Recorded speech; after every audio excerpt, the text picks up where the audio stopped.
മാത്സിലേക്ക് എല്ലാവർക്കും സ്വാഗതം. ഇന്ന് പരിചയപ്പെടുത്തുന്നത് മെൻ്റൽ എബിലിറ്റി ക്വസ്റ്റ്യൻസ്. ഒരു ടൈപ്പല്ല, പല രീതിയിലുള്ള ചോദ്യങ്ങൾ എല്ലാം ഉൾക്കൊള്ളിച്ചുകൊണ്ടുള്ള ഒരു വീഡിയോ ആണ്.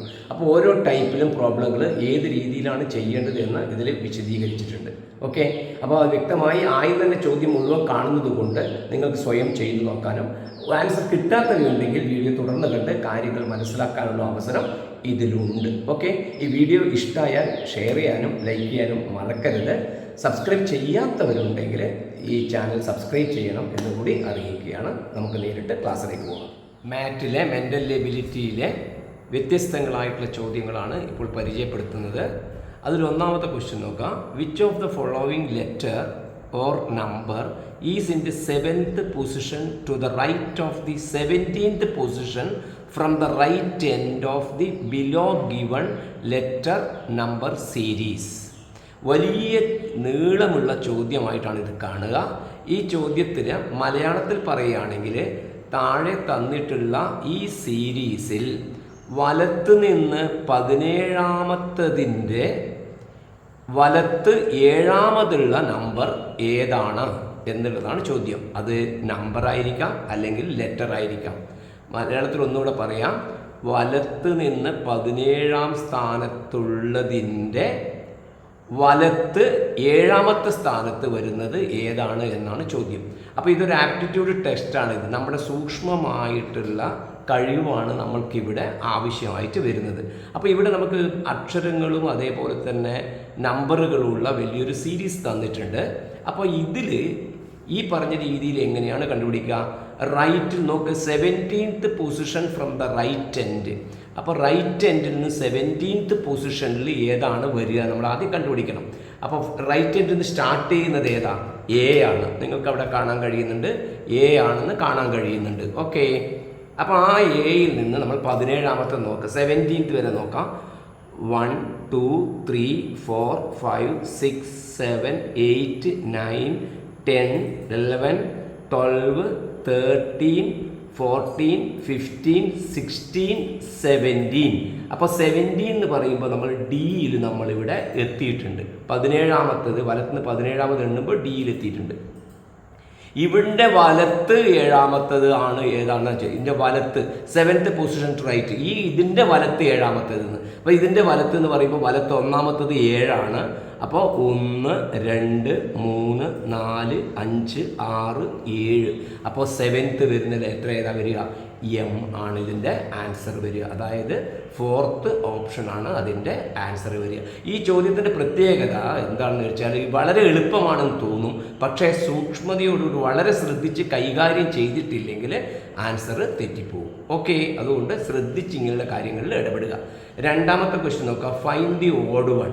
ഇതിൽ ഒറ്റയാൻ ആര്, കൂട്ടത്തിൽ പെടാത്തത് ഏതാണ്? കുറച്ച് ചിത്രങ്ങളാണ് നമ്മൾക്കിവിടെ തന്നിട്ടുള്ളത്. നോക്കുക, ഇവിടെ റെക്റ്റാങ്കിൾ ആണ്, അതിനെ 4 പീസാക്കിയിട്ടുണ്ട്.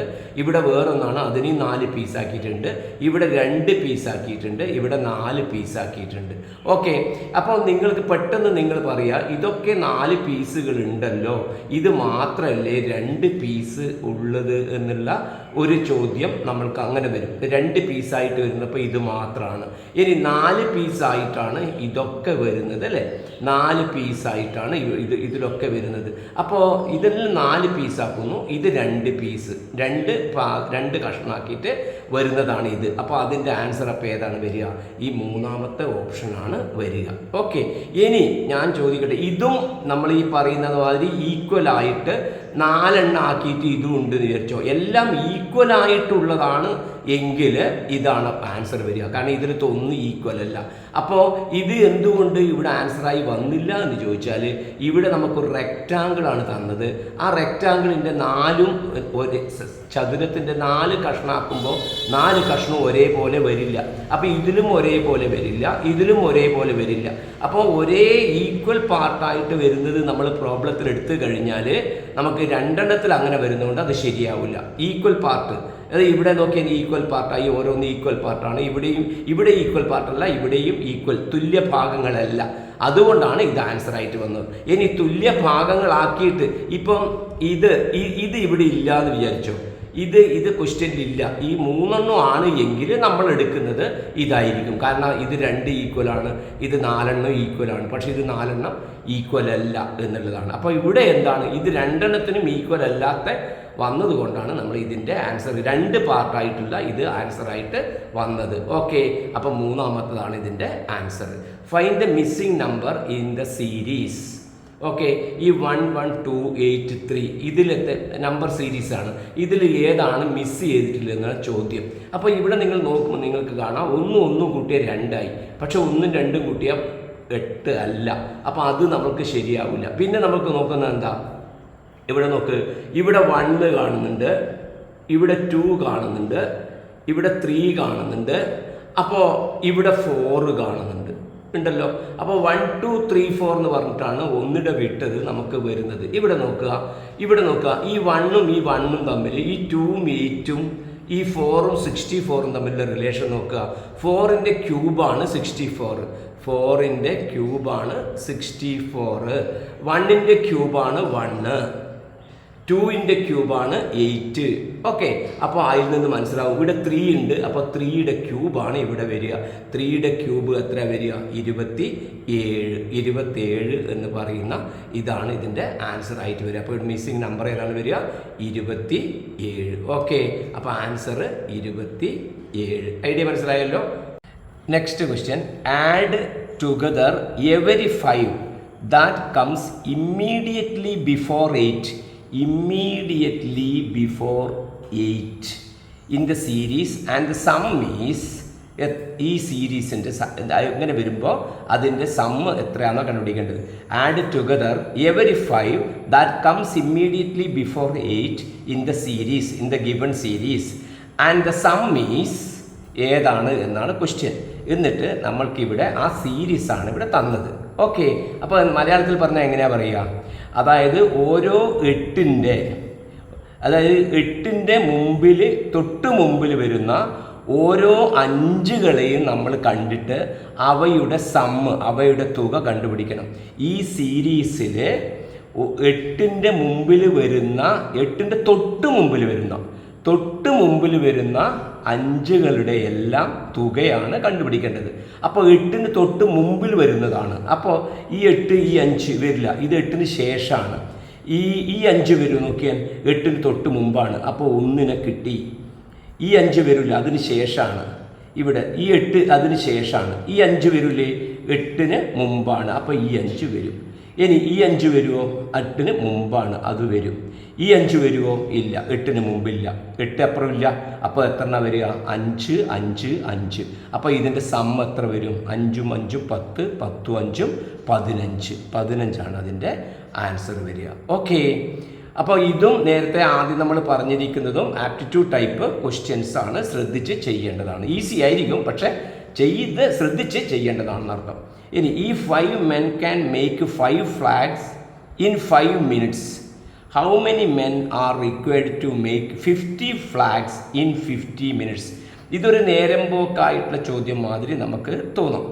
5 ആളുകൾ, മലയാളത്തിൽ പറഞ്ഞാൽ 5 ആളുകൾ 5 കൊടികൾ ഉണ്ടാക്കാൻ 5 മിനിറ്റ് സമയമെടുക്കുന്നു. എത്ര ആളുകൾ 50 മിനിറ്റിൽ 50 കൊടികൾ ഉണ്ടാക്കും? എത്ര ആളുകൾ വേണം? 50 മിനിറ്റിൽ 50 കൊടികൾ ഉണ്ടാക്കാൻ എത്ര ആളുകൾ വേണമെന്നാണ് കണ്ടുപിടിക്കേണ്ടത്.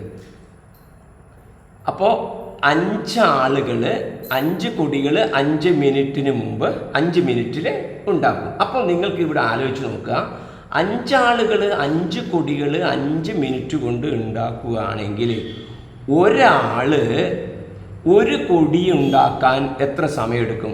ശ്രദ്ധിക്കുക, 5 ആളുകളാണ്, അത് 5 ആളുകൾ 5 ഫ്ലാഗ് 5 മിനിറ്റാണ് എടുക്കുന്നത്.